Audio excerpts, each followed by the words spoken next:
जय हिंद दोस्तों, मैं राधे मीना आप सभी का स्वागत करता हूं। आज हम मिडिएवल हिस्ट्री का एक महत्वपूर्ण टॉपिक यानी कि मध्यकालीन इतिहास का एक महत्वपूर्ण टॉपिक सल्तनत काल के बारे में डिटेल से चर्चा करने वाले हैं। सल्तनत काल की शुरुआत 12 से 1526 ईस्वी के जो बीच को टाइम पीरियड है वो सल्तनत काल के अंदर आवे।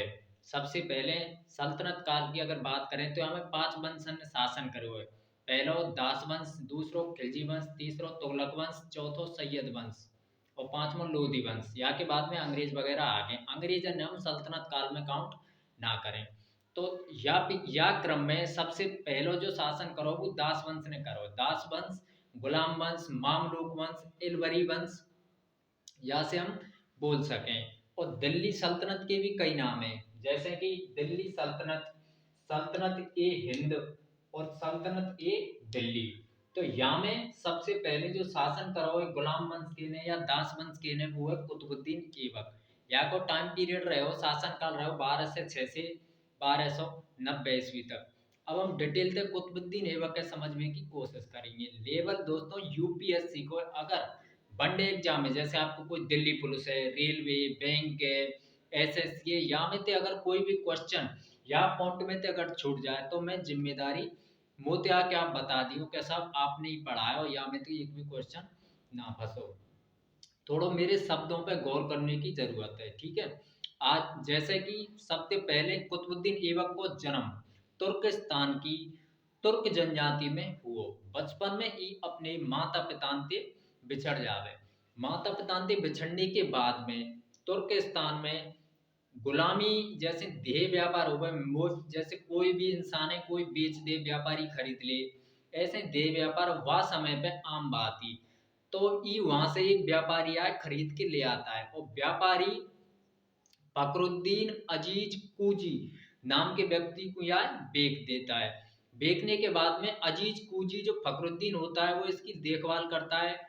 उस समय ये बच्चा होता है तो इसको पालता है, पोसता है, बड़ा करता है और कुरान की शिक्षा देता है। तो कुरान की या बहुत नॉलेज है जावे, ज्ञान है जावे, तो याति कुरान खां भी हम कह देवे। इसके बाद में फखरुद्दीन अजीज कूजी की मृत्यु हो जाती है और मृत्यु के बाद में बाकी 4-5 पुत्र रहे में वो एक व्यापारी काजे बेच देते हैं कुतुबुद्दीन ऐबक को। और वो व्यापारी होता है जो व्यापारी से बेचने के लिए, क्योंकि व्यापारी का तो काम है वो तो बेचेगा ही बेचेगा। तो व्यापारी यार गजनी, गजनी जो जगह है अफगानिस्तान में, वर्तमान में कस्बा टाइप में है वो, तो वह गजनी को या बेच देता है और गजनी में या मोहम्मद गौरी खरीद लेता है उस व्यापारी से।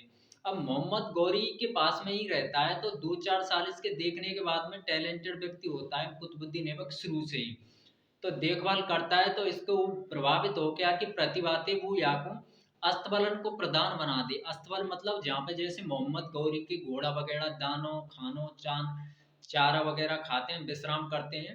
और फारसी भाषा में यह अस्तबलन के प्रधान है अमीर ए आखुर बोले, यानी कि मोहम्मद गौरी ने कुतुबुद्दीन ऐबक को अमीर ए आखुर को पद दे दियो। इसके बाद में 1206 में मोहम्मद गौरी की मृत्यु हो जाती है। मृत्यु के बाद में जो लाहौर की जनता होती है, क्योंकि गौरी ने शासन लाहौर से ही किया था, जो लाहौर की जनता होती है उसे वो इसे राजगद्दी पर बैठाने के लिए इनवाइट करती है, पर कुतुबुद्दीन ऐबक मना कर देता है। पर जनता को बहुत बहुमत समर्थन रहने के बाद में कुतुबुद्दीन ऐबक फिर दिल्ली की गद्दी पे, सॉरी लाहौर की गद्दी पे बैठने को तैयार है जावे। सॉरी दोस्तों, दिल्ली की गद्दी पे, पर ये लाहौर से शासन चलाता है तो ये गद्दी पे बैठने के लिए राजी है जावे। पर इसकी दो शर्तें कि ना तो मैं सुल्तान की उपाधि धारण करूंगा और ना मुझे कोई भी उनके नाम को कोई फेम वगैरह ऐसे चाहिए।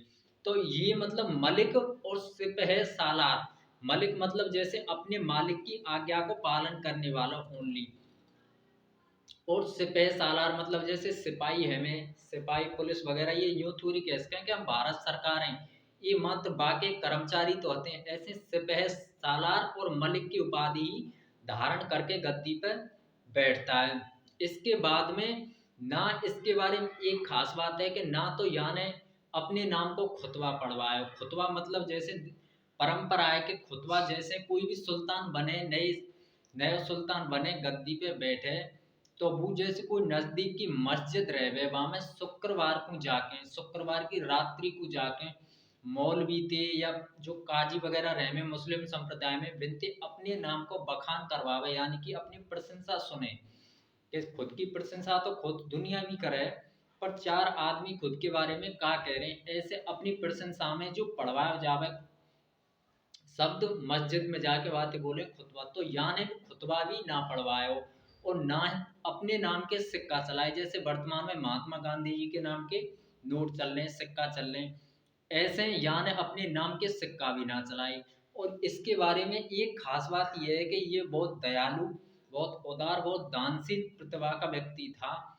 ये कोई नर्तकी वगैरह जो दरबार में नाच वगैरह करती तो वह को लाखन में दान देवे तो आपको लाख बख्श की उपाधि भी मिल गई है। और प्रिय शासक इतना हो कि शेर और बकरिया या के जमाने में एक ही घाट पर पानी पीते थे, यानी कि समानता का सबको इसने हक दे रखा था। इसके बाद में यहाँ की स्थापत्य कला की हम बात करें, स्थापत्य मतलब जो स्थायी रूप से यानी बनवा दिए, जैसे किले हैगे, महल हैगे, या तो बोले स्थापत्य कला। तो यानी सबसे पहले विष्णु मंदिर की जगह पे यानी कुबत उल इस्लाम नाम की मस्जिद बनवाई। विष्णु मंदिर यानी तोड़वा दियो और यहाँ पे कुबत उल इस्लाम नाम की मस्जिद को निर्माण करवा दियो, उत्तर भारत की जो सबसे पहली मस्जिद मानी जावे। इसके बाद में इसने जो अपना संस्कृत स्कूल है अजमेर में वर्तमान में, जहाँ पे ख्वाजा मोइनुद्दीन चिश्ती की जो दरगाह है, इसके पीछे इसी का इतिहास है। जैसे वहां पे सबसे पहले मूल रूप से एक संस्कृत को स्कूल चले कर है, संस्कृत स्कूल यानी कुतुबुद्दीन ऐबक ने तोड़वा के वहां पे 2.5 दिन के झोंपड़ा को निर्माण करवा दियो 1194 के आसपास में। इसके बाद में यानी अपने या को एक गुरु हो उसके नाम पे यानी कुतुब मीनार को निर्माण करवाया। कुतुब मीनार मतलब वर्तमान में जो पत्थर से बनी हुई सबसे बड़ी दीवार है जो 72.5 फुट ऊंची है। वाको नींव तो कौन रखी कुतुबुद्दीन ऐबक ने, पर वो पूरी कौन करवाई इल्तुतमिश ने और फिरोज शाह तुगलक ने। 72.5 मीटर ही ऊंची है ये कुतुब मीनार, ही लाल वलुआ पत्थर से बनी हुई है, यूनेस्को में शामिल है। यहाँ के बाद में यहाँ की 1210 में जैसे पोलो खेलते हुए चौगान खेलते हुए यहाँ की मृत्यु हो जावे। तो ये कुतुबुद्दीन ऐबक के बारे में आप थोड़ी स्टोरी समझने की कोशिश करिए तो आपके दिमाग में स्थायी रूप से बैठ जाएगी। और यहाँ के दरबार में 2 म्यूजिशियन यानी कि संगीतकार भी रह गए, एक को नाम हो हसन निजामी, हसन और मुदबिर, ये 2 यहाँ के दरबार में संगीतकार बैठे करें। तो ई कुतुबुद्दीन ऐबक के बारे में जानकारी या ते अगलो शासक आवेगो इल्तुतमिश बाय में आपको मैं बिल्कुल खोल के डिटेल बाय डिटेल समझाऊंगा। धन्यवाद, थैंक यू।